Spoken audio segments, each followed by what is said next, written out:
And excuse me, and we're live. Hello, everyone. This is Dwight Woods, the Jeet Kune Do Rebel, and welcome to the Jeet Kune Do Dialogues episode number 56. We'll be joined shortly by Matt Emery of Emery Martial Arts in Los Angeles. We did hey, Audi Dale. We did a technology test a couple days ago, and here he is on cue. All right. I love it when everything goes smoothly.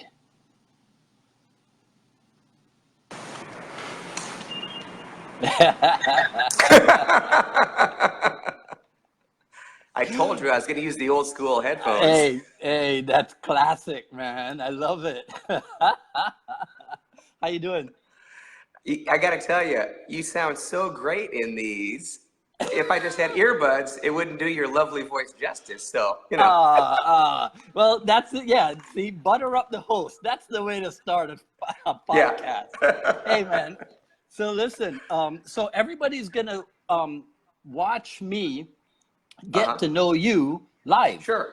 Because we've never met, right? We haven't, yeah. I know. So I got a bunch of questions. I mean, I wanna really plumb the depths of your mind, right? But for those of you who might not be aware, Matt Emery came to my attention because I guess you were pretty much the spearheader of the recent Taky Kimura 95th birthday celebrations, kinda. Well, I have a lot of people to thank. I was involved with every detail and every aspect. I really had a vision, and I worked closely with Sifu Andy. But yeah, I was involved with every aspect, every little minute detail. But like I said, there are a ton of people to thank that helped bring the whole thing together. Very good, very good. And was that always the intention, to have two concurrent events, that and the instructor conference? Great question. Yeah, I mean, Sifu Andy and I have been friends for a number of years, and I know that he and his father had wanted to do something similar for a long time as well. Right. And I had been attending the IMB Academy instructors conferences for many years also. And I'm like, you know what? We've got to do something similar for your Junfan Gung Fu family, because they have affiliates all over the world also. I'm like, you need to have something where you bring everybody together, you know, reorganize, keep the family unit really strong. And I said, and you know what? Let's do it around the time of your dad's 95th birthday. Yeah. So yeah, that was always part of the plan. And I kind of had a list of things I wanted to ask Sifu Andy. How about this? How about this? How we do it around this time? And he was just like, yes, yes, yes. Like, okay, if you tell me yes, we're doing it. Excellent, excellent. Yeah. Well, you definitely pulled it off, because Bill Seng in Germany had some really nice things to say. And among them was that, you know, in the JKD clan, he had not experienced that feeling of family in over a decade. So I wanted to ask you, did you do something specific to engineer that kind of atmosphere? You know, I like to visualize things before they happen. So this one, we knew way ahead of time that we were going to do it. So we had a long time to plan. So it's just really thinking about, you know, the type of individual you want there, the type of instruction you want, the type of atmosphere, the different, you know, segments you'll have as far as the instruction is concerned, and then the other stuff that we did too. So yeah, it's just kind of manifesting really nice people. I mean, I said that to Sifu Andy from the get-go. Like, we really want really nice people, and that's the kind of people that he attracts anyway. And Sigang Taki, I'm like, he's the nicest guy you're ever gonna meet. So he attracts automatically nice people. And then my background with Sigang Bustillo, and his whole thing was about Ohana, you know, so just that spirit that I had already experienced working with Sifu Richard and IMB Academy. We just wanted to carry that over, and my goodness, my appreciation to Sifu Bill and all the others who have said nice things, but I'm so glad that your experience was one of family and unity, because that was our intent. That was our intention. Yeah. Well, Gail Nault is saying you ran the event like a champ. Oh. All right. So that's very nice. So you said you've known Sifu Andy for a long time because you are a Seattle native. Yeah. So I'm from Seattle, but when I was in Seattle, my background is in Wushu. So I started Wushu in the early 80s, and that was my system. Before that, I did Kajikembo for a while, but then Wushu, once I discovered that, and my dad introduced me to my teacher, Master Roger Tung, I was on a Wushu path for a very long time. It wasn't until later on that I discovered the Filipino arts, and then through that, the Jeet Kune Do world. Okay, so well, I'm gonna slow you down and stop you for a second there. No, here's why. See, you just glossed over the fact that your Wushu teacher was Roger Tung. Now, if people, that's a legend we're talking about there. Okay. Yes. Right? Because, Sorry. Because because Roger. So here are people. For those of you who might not be aware, here are people who are part of Matt's Wushu lineage. Roger, Eric Chen, Keith Hirabayashi, Gary Toy, Master Bausim Mak, right? And Donnie Yen, right? Yeah, Sifu Roger, or Master Roger Tung, he's not only my first Wushu teacher, but he was good friends with my father, and he's my father's Tai Chi instructor, one of my father's Tai Chi instructors. And so they knew each other in their college days. So this was what I had wanted to do martial arts since I was very little, but my parents, I think they were wise to have me wait a little bit, and he really wanted me to start with Roger Tung because of their relationship. But this was before internet or anything, so it was hard to track people down. But once he did, that's when I started taking class, and I started taking class with his two eldest daughters, which was a blast. So we're all about the same age, so we started taking Wushu class together. Yeah, in the International District. But Sifu Roger, he's quite a guy. I learned a lot from him. Incredible teacher, incredible man. He's not only my first Wushu teacher, he's also my godfather. So we spent a lot of time together. Yeah. Okay, but you don't apply that parental technique because you have kids at your school. Yeah, my school is mostly kids. Yeah. Okay. Yeah. Okay. Yeah. Yeah. I got to ask you something about that. Your website. Your website. Okay. Yeah. If you guys have not been to this website, it's got a black background and it's got the logo up center, and then it has 3 menu items, right? It's like, let's see, about, schedule, and contact. That's it.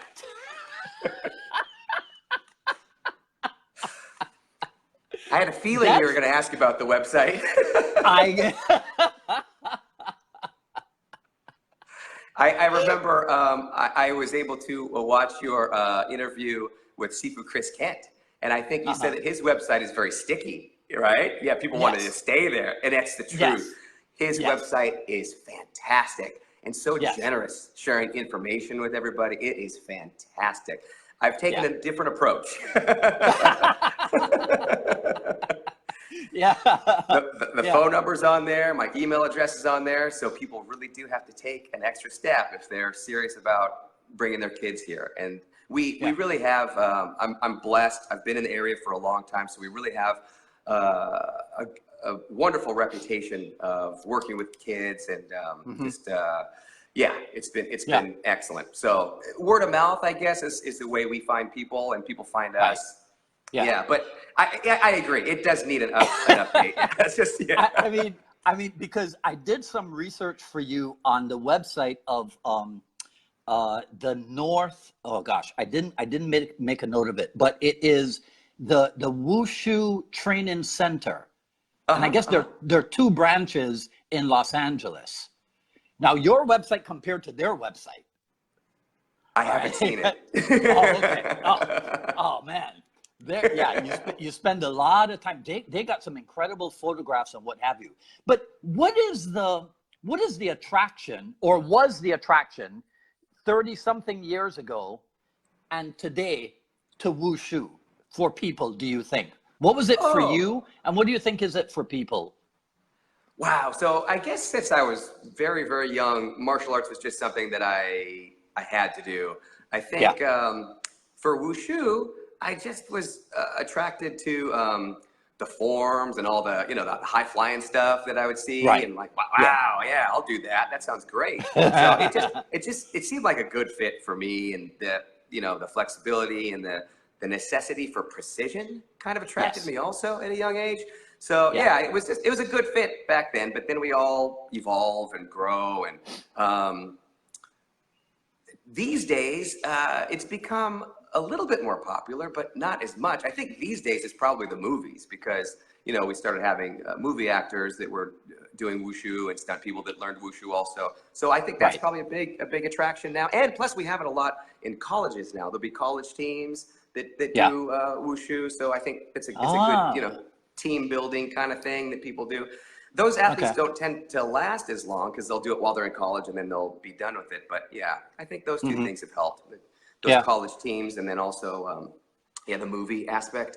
Right. When I was reading about that, the name of one gentleman popped into my mind, and I wondered if you'd ever met him, Mark Dacascos. Mark Dacascos, yeah, he's fantastic. So the National Wushu Training Center is Eric Chen's school. He's one of my Wushu instructors, and it was through Coach Eric Chen that I was able to travel to Beijing on many occasions, and other places in China. It was with Coach Eric that I was one of the first Americans to get an official ranking. As soon as they started their official ranking system, he and myself, my father, were among the first Americans to go there for the official testing, which was a fantastic experience. And yeah, when he had his school here, I don't know about how it is now, but when he was here and he had his schools, he had a school in Huntington Beach, he had a school in West LA. It was a huge facility, and there were a lot of Hollywood types and actors, and Mark Dacascos was one of those actors. And just boy, oh boy, what a nice guy. What a nice guy. He was so humble too, because he had so much martial arts experience. But when he came to the National Wushu Training Center, and I was one of the assistant instructors in the classes, he's like, I'm starting at white belt. I want to start at white belt. He was even offered like a higher belt to start out with, and go ahead and start in this class. Nope, I want to start in the beginner class with the white belt. I'm like, that's fantastic. Very humble. Very humble guy. All right. So you talked about the facility on the beach. It doesn't hurt to have a location on Wilshire Boulevard, huh? I say that. I say that as a non-Angelino, because to somebody like me, Wilshire Boulevard, that's a destination address, isn't it? Oh yeah. Oh my goodness. Right? Yeah. So we are blessed to be here. Yes. And are the doors at 12227 and 12231, are those your doors also? Wow, that's a great question. So the building is one unit, but there are 3 addresses, I suppose. I use the center one, which is 12229, and then there's a door behind me that is kind of where the area where the parents sit and watch the class. And then 12227 is we sublease that space out. So it's been a few things, but right now it's a really cool art gallery. I don't know if you saw, but I just sent you a couple of images of Bob Marley that are in the art gallery next door right now. No, I haven't seen them. Oh my God, I haven't seen them. Okay. No. Yeah. Actually, so there's an exhibit. Go ahead. Yeah, actually, I felt kind of bad because I got to your email after I had made the little postcard for your episode, and I was like, oh man, I didn't use any of his pictures. I go, damn. Oh no. That postcard, thank you so much. My gosh, I looked at that and I'm like, man, you are so fortunate to know these people that are on this image that Dwight made for you. Thank you very much, Seafood Dwight. It's really yeah. Well, see, because I looked at those, and what I wanted to do, right? What I wanted to do was to show pictures that I think represent who and what you are about. Thank you. You see, and so, like, I mean, we've been on here now for 15 minutes, and the word "nice" in describing people has probably come up about 5 times, right? Oh. Right. So from looking at those pictures and then and I didn't even have to get your bio to realize what was going on.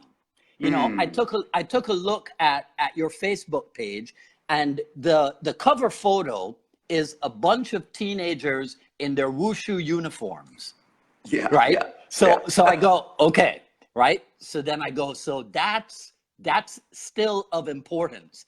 And then I looked real hard to find pictures of adults, and I didn't. So then I go, okay, so I have to ask him, what's the makeup of the school? But you confirmed it already. It's mostly kids.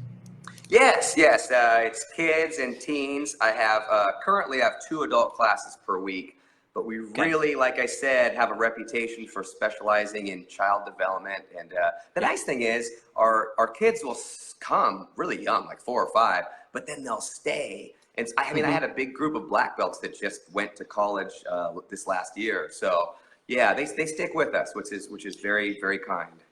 Did you get those pangs of separation when they went off to college?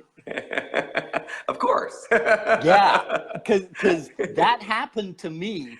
Yeah. Because I don't have. Do you have kids of your own? Just the one. Yeah. Okay. All right. See, I have no kids, and so it was that group. I trained them from about age 7 to 18, and then they went off to college. Yeah. And one day I go, oh my God, this is what parents feel. Yes, absolutely. Right? Yeah. Absolutely. Yeah. You get so close, you get to know the family. Right. You go to dinner together after an event or after class. So yeah. But the nice thing is, you know, many of them stay in touch. One of my students who's on spring break from Santa Cruz, he came by and he took our Wednesday night class. So yeah, they stay in touch, and they stop by, and that means a lot. Yeah. I got to ask you another thing about Wilshire Boulevard.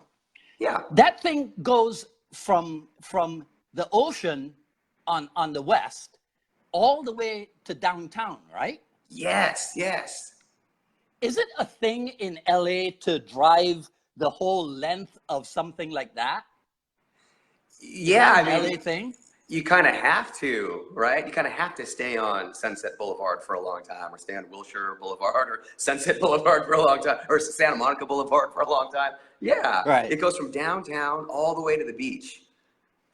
God. And there are a lot of fantastic restaurants along the way. Yeah. Yeah. Okay, you can eat your way from downtown to the beach. That's true, because I noticed that because let's see, it goes through Little Korea for one, right? Yes. Yeah. Okay. Koreatown. Yeah. Yeah, it goes through Koreatown. Yeah, I was looking. I just thought that was fun, because when I went out this was 19. Gosh, this might have been 1989 or so, right? For Cass Magda's wedding. Oh, wow. I missed the entrance to one of the freeways, and I was stuck on one of those infamous avenues for miles. Right? And I kept thinking, if I just stay on this avenue, I'll run into the church at some point. Right? Eventually, but, yeah. But I think I was like over in Ventura or something, and they were in Reseda or whatever. I have no idea. Yeah, you could stay on something like Sepulveda Boulevard forever. My aunt and uncle did the same thing. They were downtown in Wilshire, and they're just like, oh, he's on Wilshire. We'll get it eventually. But they're like, oh my gosh, miles later. Yeah. Yeah. So it's a thing. Yeah. Yeah. Okay. All right. So let's get back to your chronology. So Wushu is when you're in Washington State, when you're living in Washington State and growing up, right? Yes, I grew up in Washington State, and I did Wushu with Roger Tung. And then I was also, another student was, as you mentioned, Keith Hirabayashi. So he was up there too, but then eventually they moved down here and opened a school down here in the Los Angeles area. And Coach Eric was part of that too. So there was a core group of us in Seattle that continued to train. We first trained at, our main training place was at Heck Ed Pavilion at the University of Washington. Where they play basketball. So we did most of our training there, which is so cool because I mean, this just hit me during our conference in Seattle, that's so close to where the columns are where Bruce Lee trained at the University of Washington. It's like steps away. It's so cool. Yeah. That's amazing. So we continued for a really long time. We kept the group going, we kept training, and then eventually I knew that at some point I'd have to really give martial arts a push. And then I moved down here myself. I guess that would have been in '98, I guess. So several years of training myself and training with just a team without a real main teacher. But you know, it worked out. It all worked out. Yeah. You talked about recent realizations. One that hit me today, right, is your last name.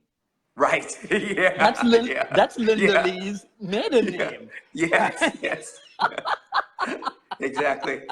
It's Shannon's middle name also. Her middle name is also Emery.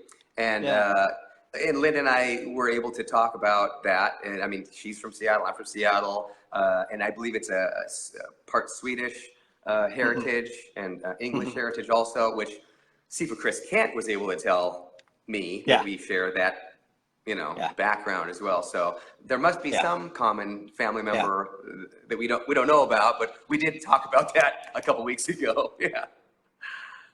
Well, I mean, one of the commonalities of those names that you mentioned is just how nice all these people are. I mean, Chris Kent is. Well, that's very kind. I mean, he's a serious guy. He's a serious guy, but he is one of the nicest JKD people. And then there's Burt Richardson.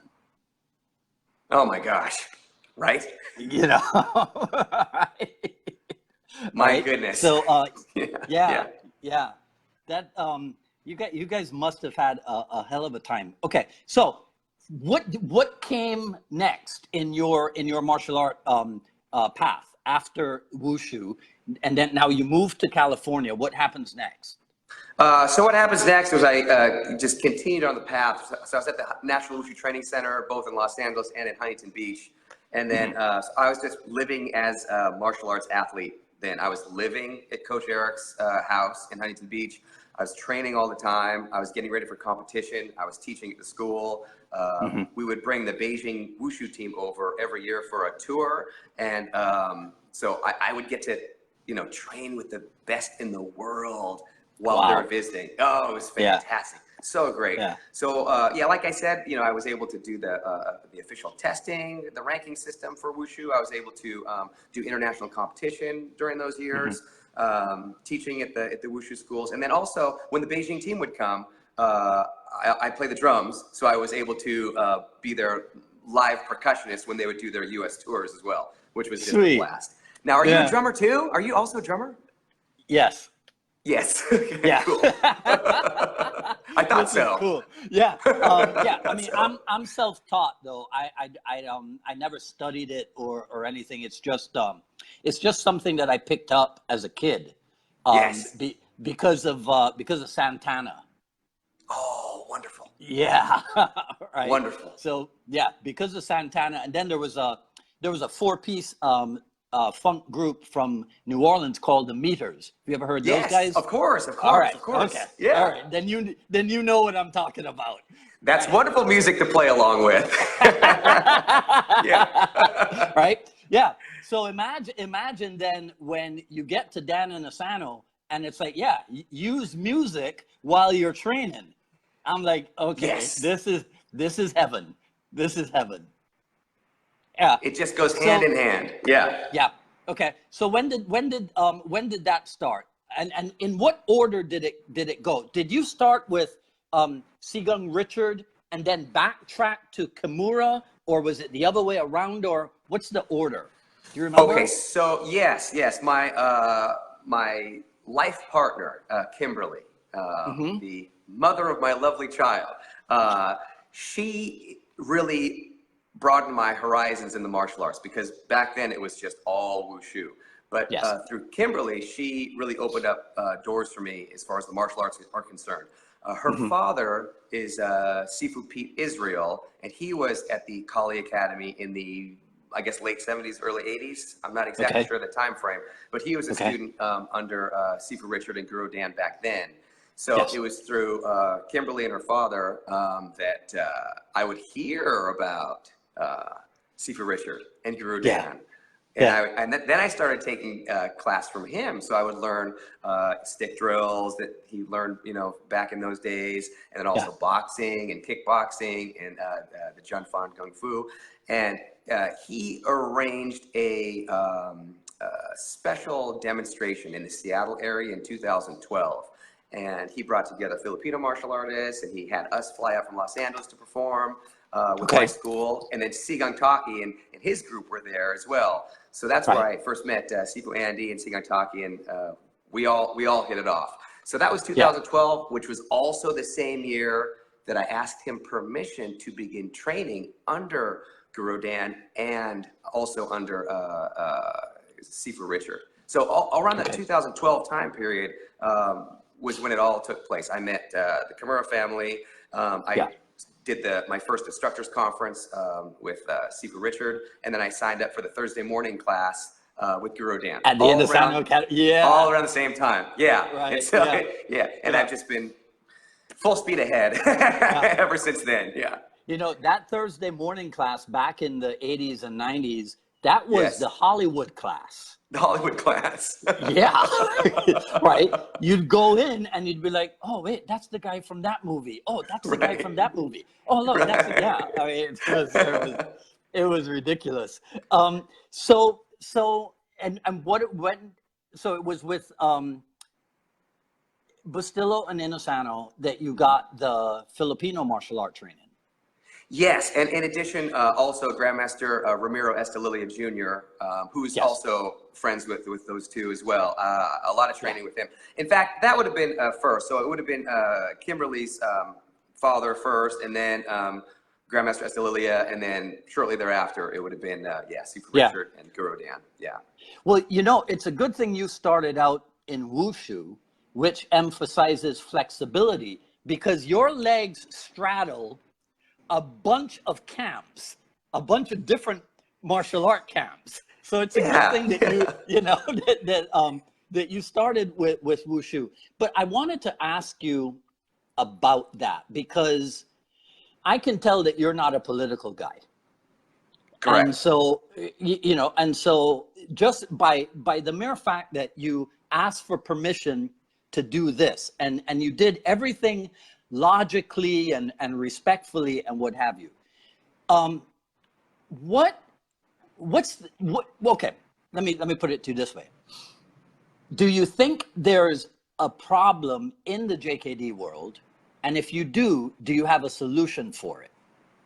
The JKD world, there's a lot of different factions in the JKD world.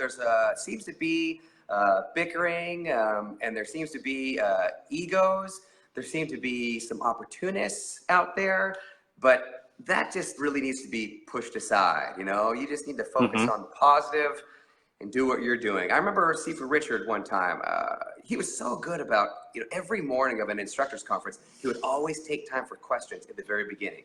And I was always prepared with questions. Like, I want to be able to ask one of these questions, and if I'm called on, I'm going to be ready, because I've got a page of them. And a lot of times, people would ask, how do you deal with political stuff? And you focus on the positive. I've got all these wonderful students right here in front of me. That's what I'm going to focus on. So although there are different groups that are honoring Sijo Bruce and Jeet Kune Do in their own way, this is how we do it. We surround ourselves with positive people that really have kindness in their heart and want to do right by Cedro Bruce and Sigang Taki and all of their teachers and Guru Dan and Super Richard. And we're just going to move things forward in a positive way. You do things your way, we'll do things our way. And if you want to join us, you're more than welcome, you know, but we don't have any time for the egos. We don't have any time for the opportunists. We don't have time for people that just want an autograph. There are places for that, but this is what we're doing. Yeah. Well, you're a great guy to talk about doing things different ways. So if somebody asked you, okay, so up in Seattle, they refer to to their place as the Seattle Junfan Gung Fu Institute. Yes. Okay. So so somebody says, all right, so what are they talking about? Are they differentiating themselves from something else? Or are they something other than Jeet Kune Do? What's your answer to clarify someone's confusion? I would say, you know, what Sigang Taki and Sifu Andy do is just very pure in regards to what Cedro Bruce was teaching up there while he was up there during that time. And then also while Cedro Bruce was, you know, continuing to train and evolve and send notes to Sigang Taki. So all of that material during that era is just perfectly represented by Sifu Andy and Sigang Taki. And then, you know, that was one of the cool things about having Sifu Chris Kent and Sifu Burton Richardson there, because, you know, we have a whole new outlook on the ways in which Jeet Kune Do evolved, okay? The way it evolved and grew from what they learned from Guru Dan from different eras. And then also, I mean, talk about researchers. Sifu Chris Kent, Sifu Burton Richardson, they have just put the time into research and experiment, try things out, and really make it their own. So what a combination to have those four teachers at this conference. It was just mind-boggling. So cool. Magic. Yeah, it was magic. It really was magic. I don't want to overuse the term, but my gosh, it was magic. It was better than I possibly could have imagined. And as I mentioned, I was imagining this thing for months ahead of time, and it was even better than that. Wow. Hey, is your school full-time? Because I didn't notice any AM classes on the schedule. Oh, yeah. You know, sometimes I'll do private lessons in the morning, but we are definitely, I'm 7 days a week. Yeah, so I've got classes Monday through Saturday, and then Sundays is morning and afternoon private lessons, and then weekday mornings I'm here cleaning. You know how it is. Do you have a drum set at the school? I do. Yes. You do? Do you? I used to, but but I mean, so my school dissolved a few years ago, so I just have a small group, right? So I actually have not sat behind a drum kit in a number of years, but it goes back so many decades that I could still pull it off. Just like riding a bicycle. There you go. Yeah, I could still pull it off. What talking about the school again? So I looked at the schedule, and you're using what I learned in terms of how to set the classes up. I learned it as a result of the rotating curriculum, because I noticed you have the different colored belts together.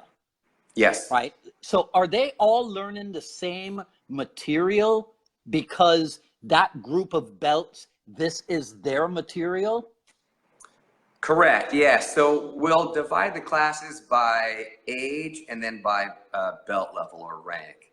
So in general, they're working on very similar basic techniques and sparring techniques. And then as they move up, they'll do more advanced techniques, so like in the younger kids class, they'll use padded sticks, but then in their intermediate class, they'll get to use the wooden sticks. And then in the advanced class, then we'll switch to other weapons. So it's kind of that kind of progression. And then as far as the curriculum is concerned, I've got a lot to draw from as far as the Filipino martial arts teachers and the Wushu and everything. So it's tough to pack it all in. During times that we're getting ready for our school tournament or something like that, then we'll focus more on forms and sparring, things that they'll be doing in their tournaments. Other times of the year, maybe we're getting ready for the IMB Academy weapons tournament. So we'll do more weapon sparring at that time. So I try to fit it all in within the year, but it's hard to get it in every class, of course. Yeah. What's the guiding principle for the structure of your curriculum? You know, the main thing that guides me is just helping these kids be the best they can be. So I'm all the time, you know, pushing kindness, compassion, manners, how to help others. Since as soon as we got back from the Seattle conference, I said we were up there celebrating the friendship of Cedro Bruce and Gung Taky. I'm going to get teary. So I'm kind of an emotional guy too. But no, I get it. Yeah, and also, you know, celebrating the friendship of Gung Taky and Guru Dan and Gung Taky and Secret Richard. And I said, kids, what are some things that you like to do for your friends? You know, and I've just had some amazing answers and conversations with these kids about you stand up for your friends. You know, if they fall down, we pick them back up, we help them out. You know, we cheer them on, we give them gifts on their birthday. You know, it's just really, really nice stuff. So that's the guiding principle is working with the kids. And I get it. Yeah. See, it just so happens we're very fortunate with amazing instructors with a lot of really cool techniques that we can deliver that message within. Right. Yeah. Well, see, so here's for me, the most important thing that you've said today is focus on the positive. Yes. You know, because when you think about what you just said, the friendship between Bruce Lee and Taky Kimura, the friendship between Taky Kimura and Linda Lee, the friendship between Taky Kimura, because, you know, like you and I, okay, I'll say something imaginary. You and I might get into our arguments about what's the way to do it and who's right and which one's the true method. Dan Inosanto and Taky Kimura are like this. Yes. Right? Yes. You know, I mean, they have the greatest love for each other, right? Yes. There's no consternation or competition, you know, between the two of them. And then you have their descendants arguing about, you know. You know, Sifu Cass put it so well. There were several people that I asked to write birthday greetings for Gung Taky, and Sifu Cass was one of them. And he wrote of an encounter between Guru Dan and Gung Taky, and he said that they would just out-humble each other. That's all they could do is just out-humble each other because they're both so kind. It's a competition in out-humbling each other. Isn't that great?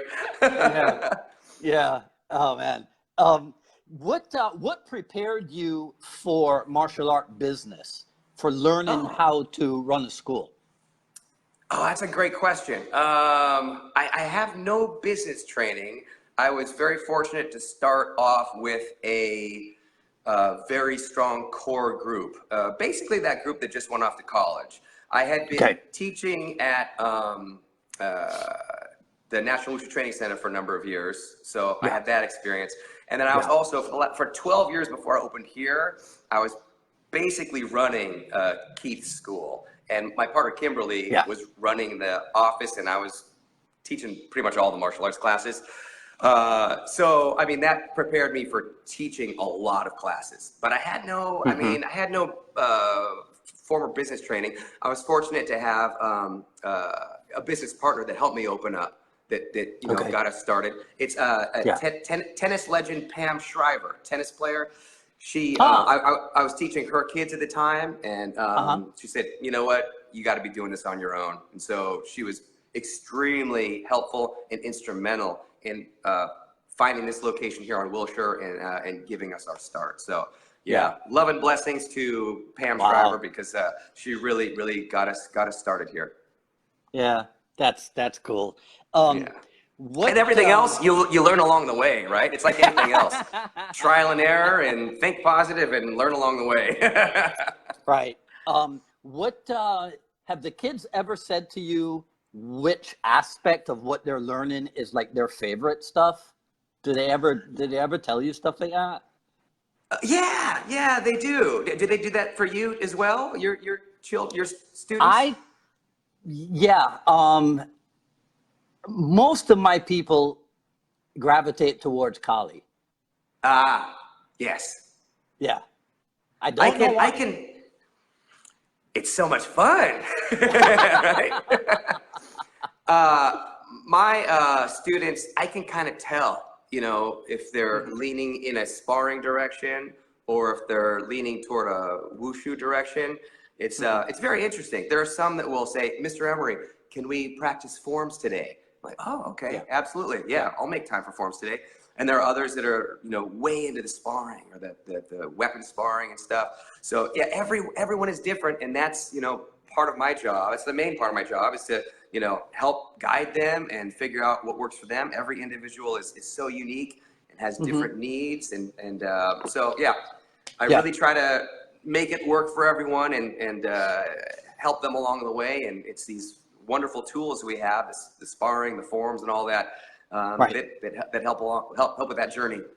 Hey, let me do a devil's advocate thing on you, right? Okay. So somebody hears this and they go, wait, I thought this is called the Jeet Kune Do dialogues. Why is this guy talking about forms? Bruce Lee said,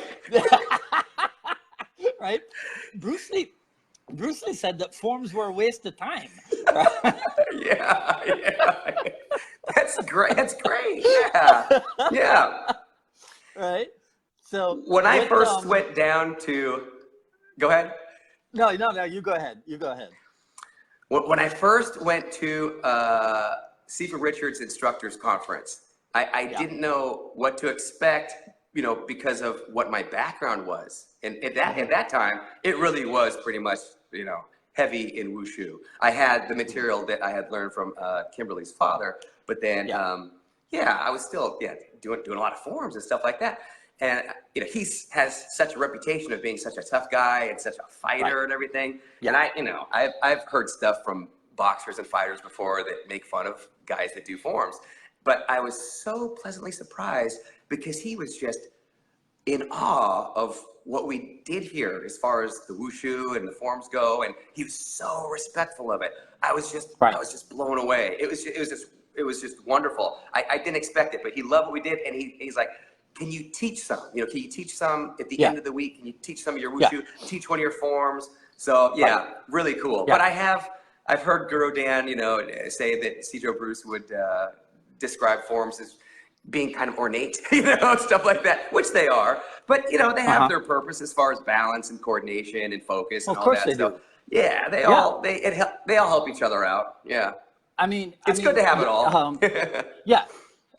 Were you a big Kung Fu movie fan?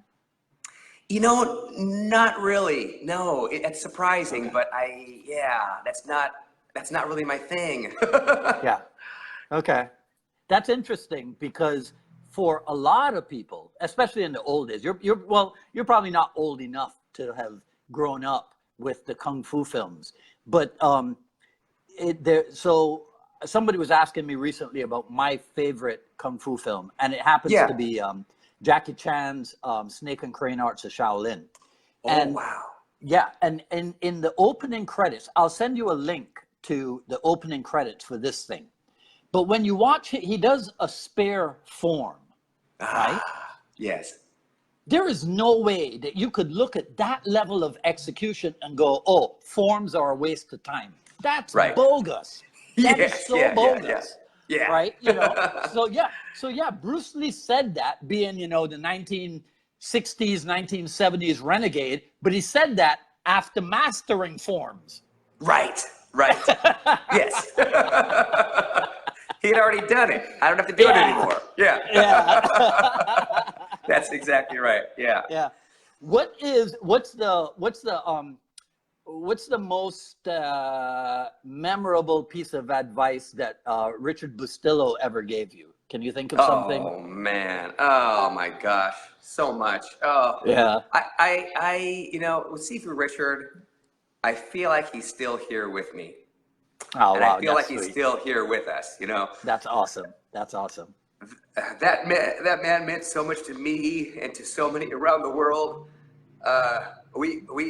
are doing our best to honor his legacy because he was such a great man. Yes. But when I do an event like we did in Seattle, or if I, host a seminar with Gung, Taky, and Andy down here, there's a lot that goes into it, and I can hear his voice in the back of my head, like, keep going, Emery. Maybe you're tired, but keep going. Don't forget to call this person. Don't forget to email this person. Just his kindness, his way of making everyone feel welcome. That's just who he was. And it's that spirit of Ohana again, but he was just magic in the way he made everyone feel welcome and like they were like family, even if he just met them, Yes. So cool. Yeah. So cool. Well, it's just his overall spirit. Yeah. Right. He is one of those who you never expect to be as gentle as he could be, just looking at him. Yes. This big Hawaiian bruiser who said to me, right? He said to me, he goes, Dwight, teach him how to hit first. Yes. He goes, defense is instinctive. Teach him how to hit first. Yes. Absolutely. But he and I had a little bit of a bond because when I met him, I was working for Eastern Airlines, and he was recently retired from Continental Airlines, I believe. Right. Exactly. Yeah. Wow. So right after he retired, you were still at an airline, and so you guys could talk about airline stories. That's great. Yeah. Because I was with Eastern up until 1991 or so. Right. Okay. As a matter of fact, sometimes Sifu Dan says, "Oh yeah, Dwight is the first person to get me in first class."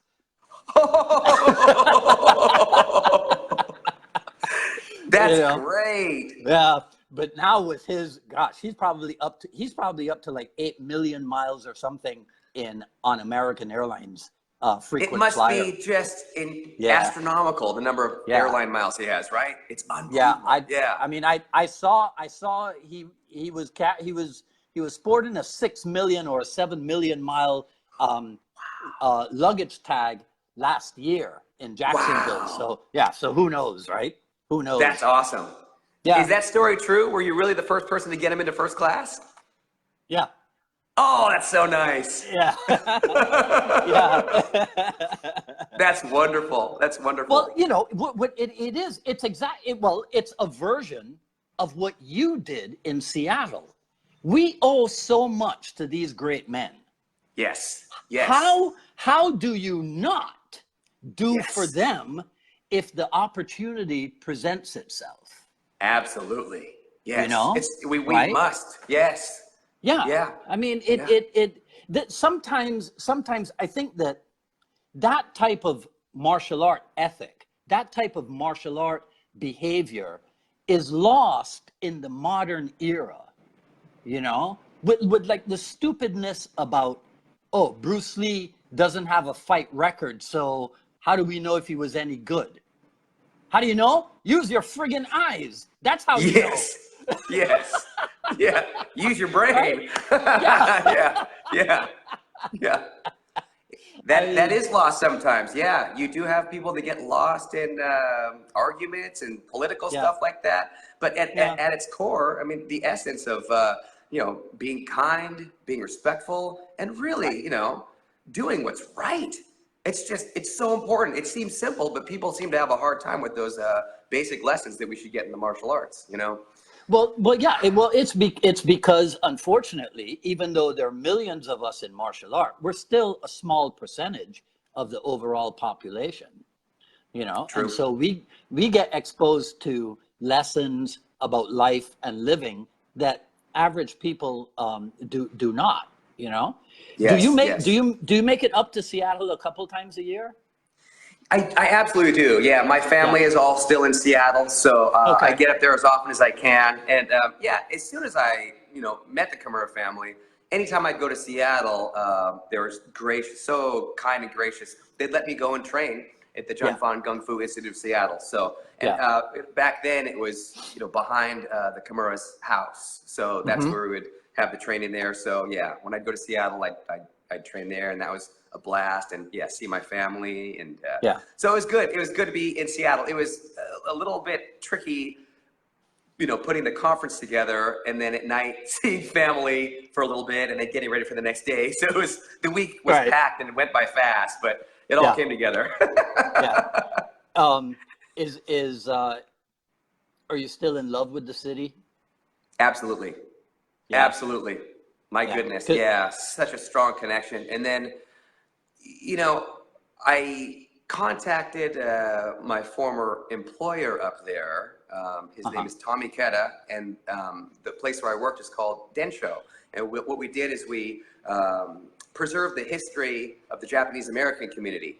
So that was a big part of what I did in Seattle before I moved down here to do martial arts. I mean, that was one of the toughest decisions that I ever had to make, was leaving Seattle and leaving this project that I was so passionate about to come down here and do martial arts. So that was tough. But, you know, I contacted Tom because I knew with the conference, there was one place and one place only that I wanted to hold it. And that was at the Nisei Veterans Committee Memorial Hall. Super important place. So I didn't know who to contact there. So I called my old boss. I said, Tom, who do I get in contact with? And it just so happened he had an employee that was also on the board there, put me in contact with Miss Susan. So I need to thank my friends and family at Densho, and also, you know, thank the people at the Nisei Veterans Committee, because they really came through for us with the facility, which, you know, pays tribute to our veterans and pays tribute to our Nisei veterans. And those were the individuals that I would interview and get to video for Densho back then. So it really felt good to be in the Seattle area and, you know, reconnect with everyone. So it made sense for the conference, but for myself personally, it felt really good to be doing it at home as well. Are you part Japanese yourself? Yeah. I'm half Japanese. On my mom's side. Yeah. So that's why, I mean, that's why the Densho project was so near and dear to my heart, and being at the Nisei Veterans Committee Hall was so important. And then I just now started posting pictures, but we had a couple of individuals at the conference there, Mr. Dale Watanabe and Mr. Rick Takeuchi, and they were former commanders of the Nisei Veterans Committee up there. But in addition, Mr. Watanabe was a former student of Sigung Taki and Guru Dan and Sifu Richard. I'm like, what? So he was hanging out during the conference. And then Rick Takeuchi and his son used to take class from Sigung Taki. I'm like, you gotta be kidding me. And so it was really, really cool. So they got to hang out at the conference also. It was just so cool. And these two gentlemen, oh my gosh, I'll post pictures and videos soon, but they presented, I've got it. They presented these beautiful, beautiful, can you see this? This NVC challenge. They presented that to Sigung Taki and the teachers. I mean, we were honored to be there. We were honored to be there. But then they, you know, gave this to the instructors. It's just so wonderful and generous and kind and meaningful for everyone involved. It's just an all-around nice experience to be in that space. I love it. I love it when, I mean, when that kind of serendipitous event happens, you know you're doing the right thing. You know you're in the right place, right? Yes, absolutely. It's like, whoa, I mean, when they told me they wanted to do that for Sigung Taki, I went over to Kimberly, and I just burst into tears. I couldn't even tell her, this is what they want to do for Sigung Taki. I just burst into tears, like, what? I'm like, and then I explained it, and I'm like, oh my gosh, so it just felt right. It's funny, last night after class, we were talking about, I was telling people how to find addresses in Miami, because I'm in my circle, I'm pretty well known as the guy. You can just give me a street address and I can tell you exactly how to find it.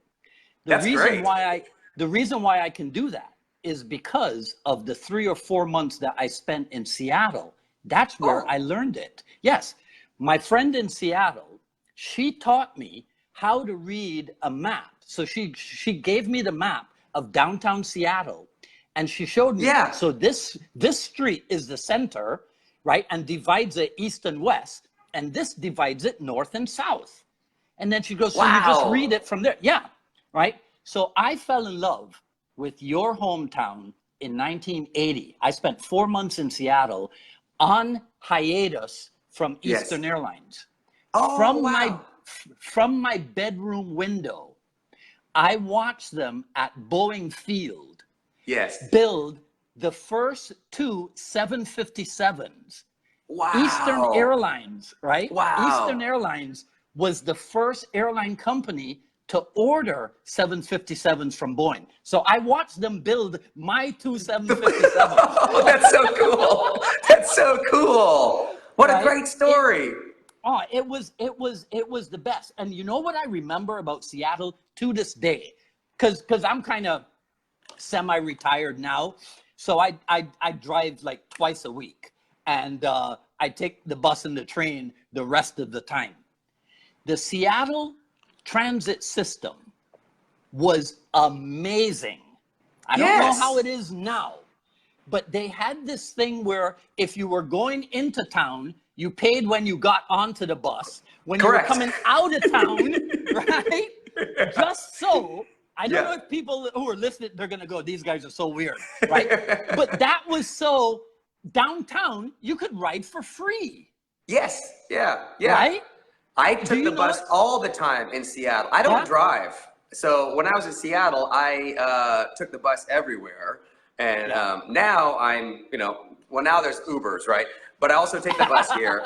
And I also, I walk. I walk a lot also. So yeah, but in Seattle, the transit system is back when I lived there, it was fantastic. I don't know how it is now because traffic is intense in Seattle now. Traffic is intense.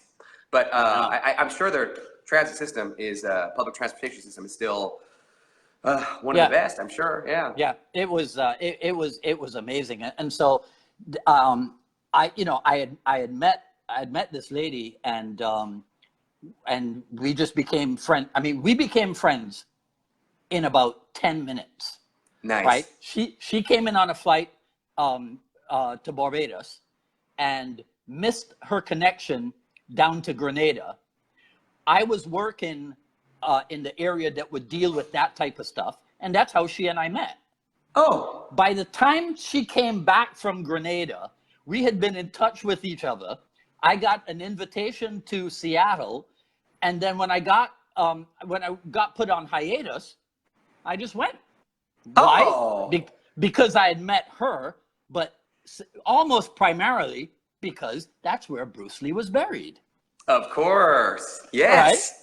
So in 1980, that was the first time I paid my respects at his gravesite. Then I went out July 20th of 81, July 20th of 82. And then in 83, I said to myself, Dwight, you're only going to get so far in Jeet Kune Do if you keep paying respects to the deceased source. You got to check the living source. And the living source took me to Dan Inosanto in July of 1983. Wonderful. Wonderful. And the rest, as they say, is history. The rest is history. Yeah. And it brings me today to the pleasure of being able to have a conversation with you. Well, I want to thank you for all that you do in, continuing to honor Cedro Bruce's legacy and Guru Dan's legacy and just bringing everybody together. This is fantastic. I'm honored that you have me on today. Thank you for having me. It's my pleasure. So I'm gonna send you some tracks from the meters in case you don't. I mean, it's so cool. It's so cool to discover that you're a percussionist too. I mean, it's like one of my greatest memories is Sifu Dan playing Filipino Kulintang music. Yes. Right? And it was just driving me wild, and I just thought, this is the coolest thing. You get to play drums and do martial art at the same time.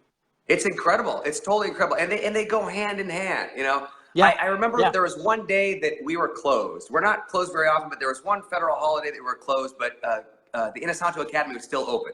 And like, you know what? I need to go down because I know that it's going to be an incredible experience to observe Guru Dan teaching his kids' class. And my God, it was so inspiring.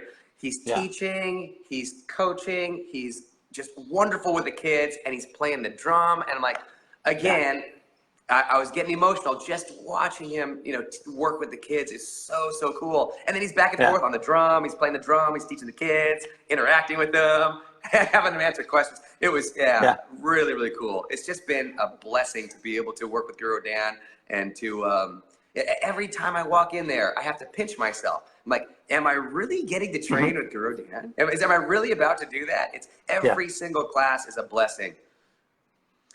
There was one of the questions that you asked to Sifu Chris Kent in one of your interviews with him. It came out that they'd have their regular class, and then afterwards there was the 30 minutes of the Filipino martial arts at the end.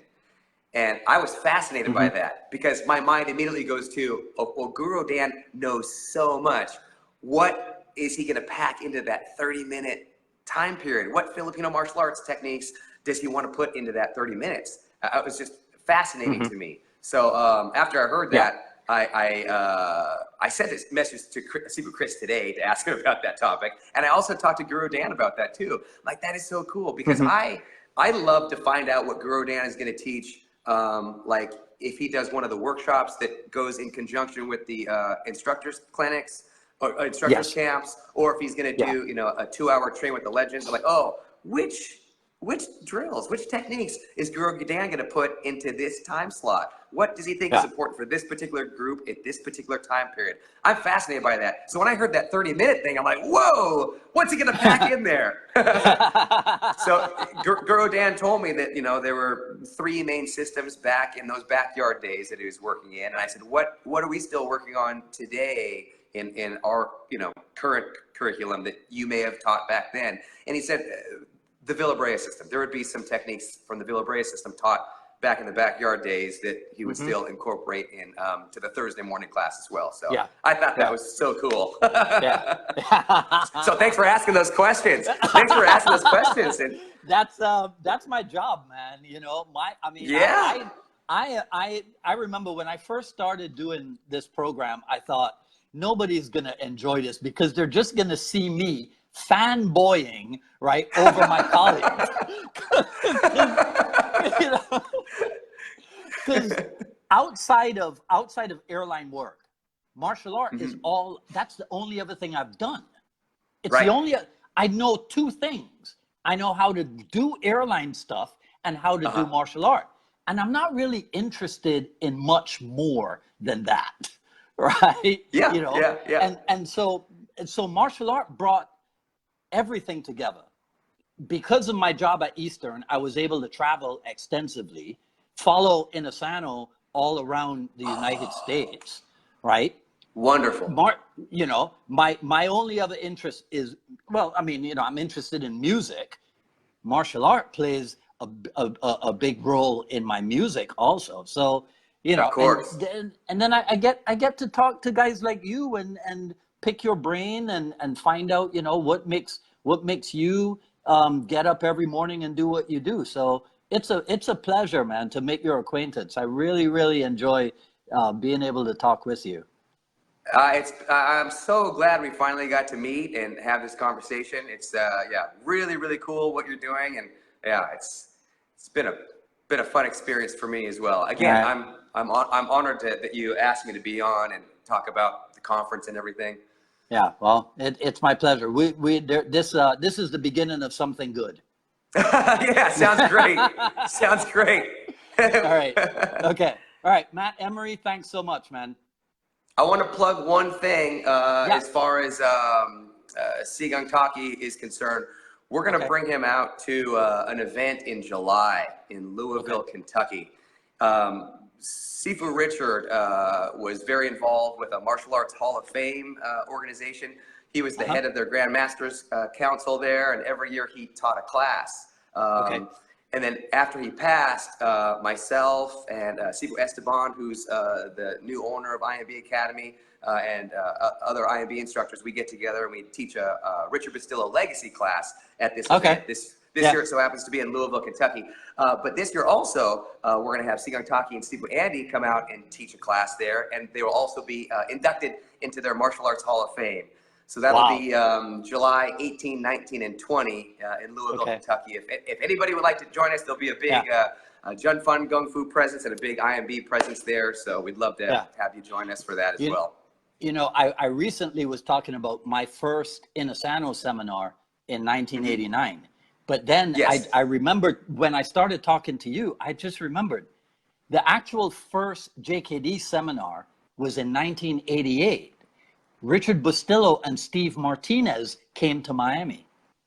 Oh, wow. Wow. That's great. That was actually the first. And you know, when I started running my school, one thing I stole from him, there was a time where they had 3 colored t-shirts for the IMB. There was a white t-shirt, there was a black t-shirt, and there was a gray t-shirt. And so there was an era in the early days of my school, I used those colors as kind of like the ranking system. Nice. Yeah. That makes sense. I came to another realization during the conference. I mean, we all know that Guru Dan was a PE coach as well, you know, and it hit me while Sifu Chris was teaching that maybe that's where we get our kind of old school sweatpants that we have for training also. That are available at the Inosanto Academy and also at the IMB Academy.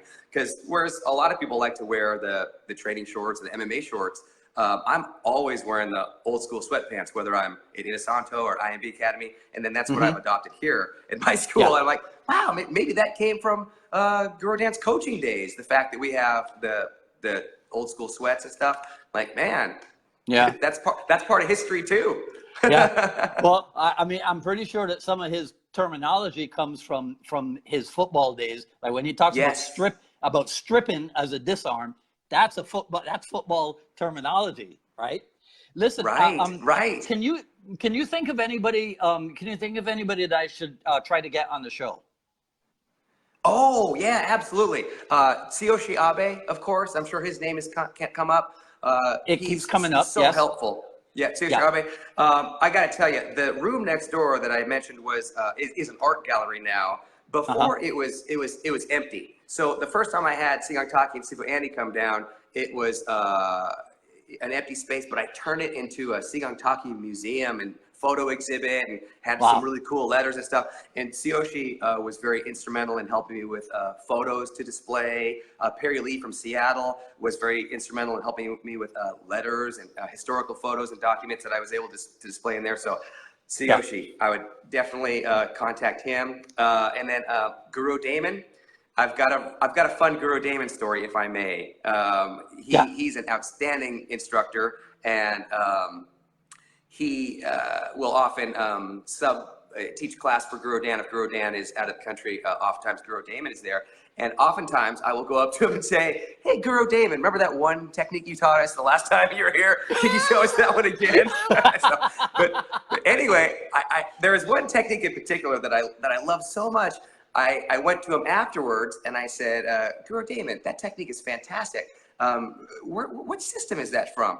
And he's like, well, actually, it came from Sifu Richard. And like, oh, wow. And, you know, I love it when stuff like that happens. You know, it's like, I feel like it's Sifu Richard saying, hello. You know?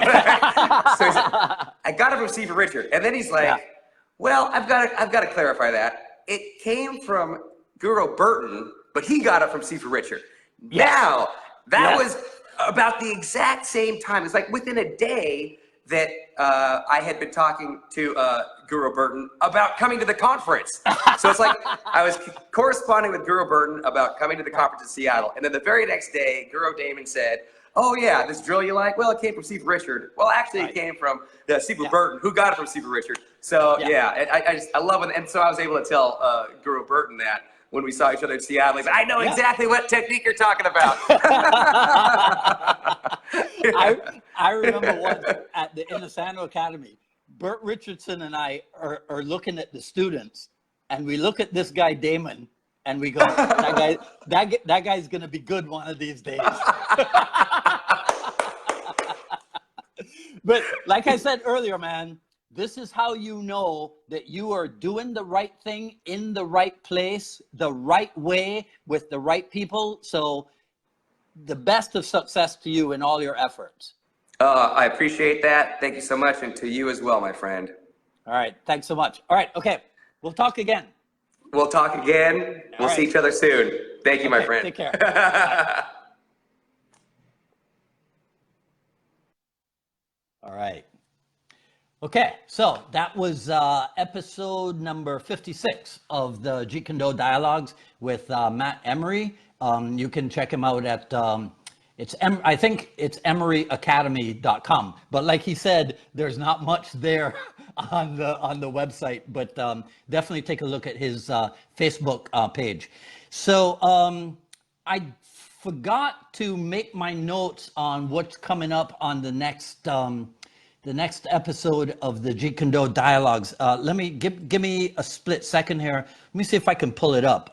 In April, I've told you this before, I'm trying to do another Jeet Kune Do Femme Fatale series. So that means that quite possibly everybody in April will be a young lady in the JKD world. But I don't have the information right here in front of me, but you guys know where to find me. All right. Okay. Everybody, thanks very much for hanging out with, Sifu Matt and me, and, go ahead and, comment, ask questions. I'll look at everything once I'm done posting. Sign up for notifications for when we go live here on Facebook, and also when we post the final edit on the YouTube channels. And I'll see you back here. I'm pretty sure we're doing 4 p.m. again, if I remember correctly, with Sean Sutton. Next Friday for sure, and on Wednesday for the I Love Jeet Kune Do broadcast. All right, thanks very much, everybody, for hanging out. Thanks for the kind words and comments. This is Dwight Woods, the Jeet Kune Do Rebel, signing off. Have a good weekend. See you next time.